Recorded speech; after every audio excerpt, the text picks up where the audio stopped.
Honourable high court చేసింది, అది చెప్పరేమి? ఆ హైకోర్టు ఏం చెప్పింది? ఇంట్లో పటాలు ఉన్నంత మాత్రాన క్రైస్తవుడు కాదు, చర్చికి వెళ్ళినంత మాత్రాన క్రైస్తవుడు కాదు, బైబిల్ ఉన్నంత మాత్రాన క్రైస్తవుడు కాదు, కేవలం బాప్తిస్మం తీసుకున్నట్టుగా ఉంటే మాత్రమే క్రైస్తవుడు అని చెప్తే ఆ విషయం ఎవరు మాట్లాడరు. ఎందుకు మాట్లాడరు? నేను అనేక సార్లు ఆ జడ్జిమెంట్ని ప్రింటౌట్లు తీసి ప్రతి సభలో పంచా. బాబు వెళ్ళి చెప్పండి, అందరికీ చర్చిల్లో చెప్పండి, భయపడద్దని చెప్పండి, చర్చికి రావడానికి భయపడక్కర్లేదు, వెళ్ళండి, తెలుసుకుంటారు, చర్చికి వెళ్తారండి, వింటారు, నమ్మకం కుదిరితే క్రైస్తవం తీసుకుంటారు, లేకపోతే లేదు. గుడికి వెళ్తారు, వింటారు, కుదిరితే అక్కడికి వెళ్తారు.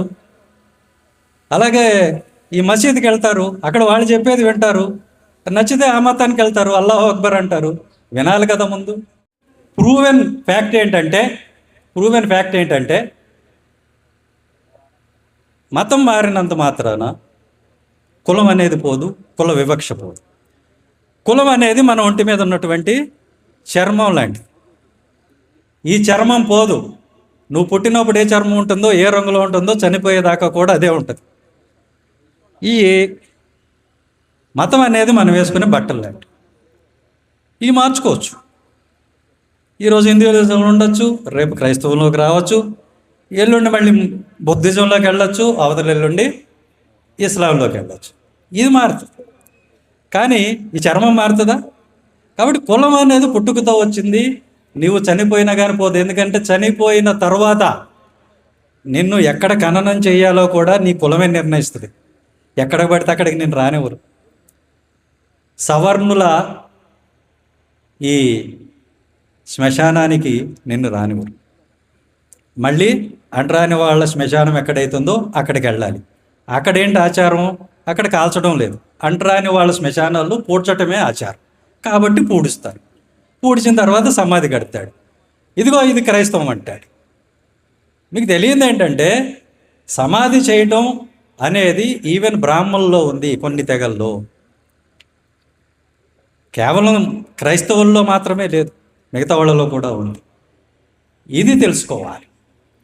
వివక్ష పోనప్పుడు, అంటరాంతనం పోనప్పుడు ఈ సౌకర్యాలు ఎందుకు పోవాలి? కాబట్టి నేను చెప్పేది ఒకటే సోదరులారా, రాబోయే రోజుల్లో మనమందరం కూడా ఎవరైతే దళిత క్రైస్తవుల్ని దళితులుగా గుర్తిస్తారో వారికి మాత్రమే మన ఇక ముగించే ముందు ఒక్క ముక్క చెప్తాను. దళితవాడ పంచాయతీ ఖచ్చితంగా కావాలని చెప్తున్నాను. ఎందుకు అని అంటే 4000 పంచాయతీలు వస్తాయి. ప్రతి దళితవాడ, మాలపేట, మాదిగపల్లి అన్నీ కూడా పంచాయతీలు అయితే అక్కడ ఈ 4000 పంచాయతీల్లో 4000 మంది సర్పంచులు, 4000 మంది ఉప సర్పంచులు, 20,000 మంది వార్డు మెంబర్లు ఉంటారు. అంటే 24,000 మందికి అధికారం ఎల్లప్పుడూ ఉంటుంది. వీటికి ఫండ్స్ ఎక్కడి నుంచి వస్తాయని అడిగాడు ఒక ఆయన. ఎస్సీ ఎస్టీ సప్లైన్లో సంవత్సరానికి 20,000 కోట్లు ఉన్నాయి. దానిలోంచి 8,000 కోట్లు ఇస్తే మీ చేతికి సంవత్సరానికి 2 కోట్లు వస్తాయి. మీ ప్రతి దళిత వాడిని బాగు చేసుకోవచ్చు. అదొకటే కాదు నేను చెప్పింది. ఇక్కడ ఉన్నది చర్చ, దేవాలయమా, పాఠశాల, మరొకట అని నిర్ణయించే అధికారం ఆ పంచాయతీకి ఉంటుంది. మొన్న ఆకివీడి పెద్దపేటలో జరిగింది ఏంటి అని అంటే, ఇక్కడ ఉన్నది ఏంటి అని అంటే పంచాయతీ తీర్మానం మనకు వ్యతిరేకంగా వచ్చింది. ఎందుకు? ఆ పంచాయతీ, ఆ పెద్దపేట అనేది ప్రధాన గ్రామంతో కలిసి ఉంది కాబట్టి వాళ్ళు మనకు వ్యతిరేకంగా ఓటేశారు. అదే అక్కడ నువ్వే వార్డు మెంబరు, నువ్వే సర్పంచ్ అయితే నువ్వు వ్యతిరేకంగా ఓటేసుకుంటావా? కాబట్టి నీ పేటలోకి ఎవడు రావాలి, అక్కడ ఏం కట్టాలి, ఏం ఉండాలి, ఏం తీయాలి, ఆ అధికారం నీకు ఉంటుంది. దానికోసం మేము పోరాడుతున్నాం ప్రధానంగా. నువ్వు స్వతంత్రంగా బతకాలి అని అంటే నీకు దళితవాడ పంచాయతీ కావాలి. ఆల్రెడీ ఆయన మాట ఇచ్చారు. తెలుగుదేశం వారికి కూడా మనం అనేక విజ్ఞప్తులు చేశాం. నాకు తెలిసి తెలుగుదేశం ప్రభుత్వం, కూటమి ప్రభుత్వం పరిగణనలో కూడా దళితవాడ పంచాయతీ ఉంది. ఈలోగా మన సంఘస్థులు అందరి తరఫున అందరినీ తీసుకొని ఖచ్చితంగా ఇప్పుడున్నటువంటి ముఖ్యమంత్రి గారిని కలవటం జరుగుతుంది. ఈరోజు భీమవరం సభలో మనం ఏమైతే మాట్లాడుకున్నామో మన కోరిక ఏంటో వారి దృష్టికి తీసుకెళ్దాం. తప్పకుండా పరిష్కారం ఇప్పుడే దొరుకుతుందని చూద్దాం. దీంట్లో పెద్ద విశేషమే లేదు. 1950 ఆ ప్రెసిడెన్షియల్ కాన్స్టిట్యూషనల్ ఆర్డర్ అనేది ఏదైతే ఉందో ఆ పేరాత్రిని కొట్టేస్తే మొత్తం అయిపోతుంది. చాలా సింపుల్ పరిష్కారం ఇది. దానికి ఇక్కడి నుంచి మన గవర్నర్ గారు రాసి పంపిస్తే సరిపోతుంది. ఇక్కడ ఈ రాష్ట్రంలో ఏ మతంలో ఉన్నప్పటికీ కూడా దళితులు క్రైస్తవులే. ఈ కాలం అనేది రిలీజియన్ కాలం అనేది, నేను క్యాస్ట్ సర్టిఫికేట్ ఇమ్మన్నారు, రిలీజియన్ సర్టిఫికేట్ కాదు.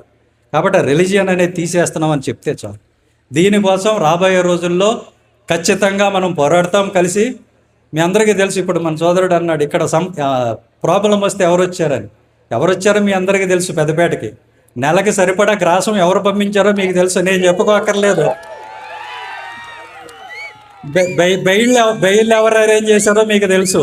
నేనేమి చెప్పుకోకర్లా. మేము ఎప్పుడూ ఉంటాం, బయటకు వచ్చి చెప్పుకో. మేము చేసే పని చేస్తాం. వెన్నుముక అంటే జాతిని అలా నిటారుగా నిలబెడుతుంది, కానీ బయటకు వచ్చి చెప్పుకోదు.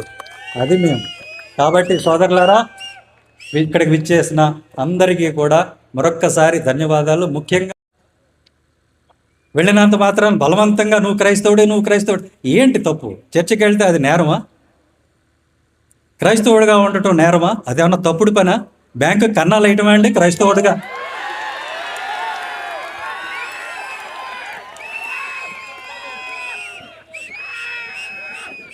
అరే, నేను ఎవరినే వాళ్ళలేదండి. క్రైస్తవుడిగా ఉండటం తప్పు కాదని చెప్తున్నా. అలాగే మన చీరాల పాస్టర్ గారు సోదరుడు చింతాడ ఆనంద్ మాదిగ, ఆయనకు మేము పూర్తి బేషరతుగా మద్దతు ప్రకటించాం. ఆయన న్యాయ పోరాటంలో ఆయనకి తోడుగా ఉంటానని నేను చెప్పాను. చాలామంది అన్నారు, మీరు మాదిగలతో ఎందుకు కలుస్తున్నారు? బాబు, క్రైస్తవు అందరికీ ఒకటే. మాదిగ క్రైస్తవు, మాల క్రైస్తవు అని లేరు, ఒక ఆయనే ఉన్నాడు. కాబట్టి అందరూ ఒకటే, దళితులు అందరూ ఒకటే. అంటరాంతనం, మాల అంటరాంతనం, మాదిగ అంటరాంతనం అని లేవు. అందరికీ అంటరాంతనమే, అందరికీ వివక్షే. కాబట్టి మనం ఇక్కడ ఉన్నది ఏదో జరిగిపోయిన విషయాలు తలుచుకొని ఏదో శత్రుత్వం పెంచుకోవడానికి కాదు. నేను అందరికీ ఒకటే చెప్పాను, మీరు కారంచేడులో మిమ్మల్ని నరికి తన్నిన పార్టీతోటి మీరు ఉంటారు, చంపేసిన పార్టీతో ఉంటారు. చుండూరులో నరికేసిన పార్టీకి ఓట్లేస్తారు. ఆ కులాలు మంచివే, మాదిగులు మాత్రం చెడ్డోళ్ళ, మాలలు మాత్రం చెడ్డోళ్ళ? ఎప్పుడన్నా ఒకళ్ళనొకళ్ళు నరుక్కున్నారా? ఇవన్నీ కూడా మన మధ్యలో ఎవరో చిచ్చు పెట్టడానికి చేస్తే మనం ఇక అదే పట్టుకొని తవ్వుకొని దూరం అయిపోవటం మంచి పద్ధతి కాదు. గతం జరిగింది ఏదో జరిగిపోయింది. నేను ఎప్పుడైనా అన్నానా?